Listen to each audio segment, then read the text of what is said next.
ಸಖತ್ ಖಾರ ಬಣ್ಣ ಮತ್ತು ರುಚಿ ಆಚಿ ಚಿಲ್ಲಿ ಪೌಡರ್.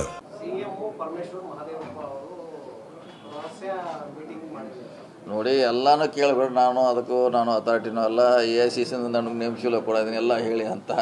ನಾನು ವ್ಯಾಪ್ತಿ ಮೀರಿ ನೀವು ಕೇಳಿದ್ರೆ ನಾನು ಕಷ್ಟ ನನಗೆ ಹೇಳೋಕ್ಕೆ.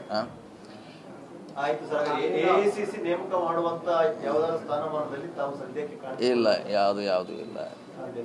ಯಾವಾಗ ಯಾರು ಕೊಡ್ತಾರೋ ಅವ್ರು ನಿಭಾಯಿಸ್ತಾರೆ ಅಷ್ಟೇ. ಈಗ ಯಾರು ಕೂಡ ಕ್ಲೇಮು ಮಾಡಿಲ್ಲ, ಬೇಕಂತ ಯಾರು ಕೇಳಿಲ್ಲ.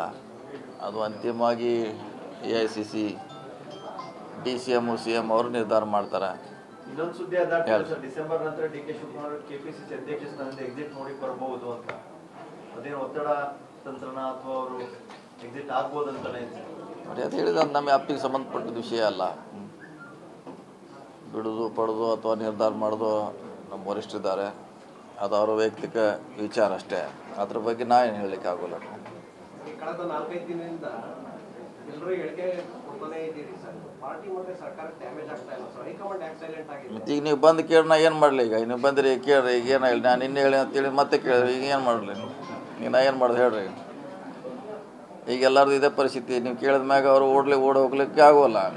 ಏನರ ಹೇಳಲೇಬೇಕು, ಹೇಳ್ತೀವಿ. ಹಂಗಾಗಿದೆ. ಈಗ ನೀವು ಬಂದ್ರಿ, ಮೊನ್ನೆ ಹೇಳಿದ್ದೀವಿ, ನಿನ್ನೆ ಮೈಸೂರಲ್ಲಿ ಹೇಳಿದ್ದೀವಿ, ಮೊನ್ನೆ ಬೆಳಗಾವಿದಾಗ ಹೇಳಿದ್ದೀವಿ. ಕಂಟಿನ್ಯೂ ಹಂಗೆ ಸಿರೀಜಾಪ ಪ್ರೆಸ್ ಮೀಟ್ ಆಗ್ತಾನೆ ಇದೆ.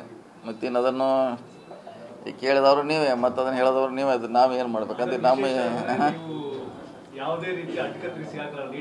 ಇಲ್ಲ ಇದ್ದದ್ದು ಹೇಳ್ರೆ ಮತ್ತೆ 2 ಸುಳ್ಳು ಹೇಳೋಕ್ಕಾಗಲ್ಲ. ಮತ್ತು ಒಂದು ಸುಳ್ಳು ಹೇಳಕ್ಕೆ 10 ಸುಳ್ಳು ಹೇಳಬೇಕು.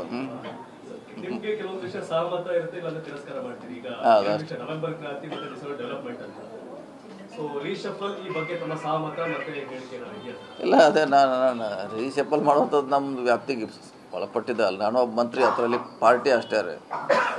ಈಗ ನಾವು ರೀಶಫಲ್ ಮಾಡ್ತೀವಿ, ಅದು ಮಾಡ್ತೀವಿ, ಇದು ಮಾಡ್ತೀವಿ ಅಂತ ಹೇಳಲಿಕ್ಕೆ ಆಗೋಲ್ಲ. ನಾನು ಒಬ್ಬ ಮಂತ್ರಿ ಆಗಿದ್ದೇನೆ ಅಷ್ಟೇ.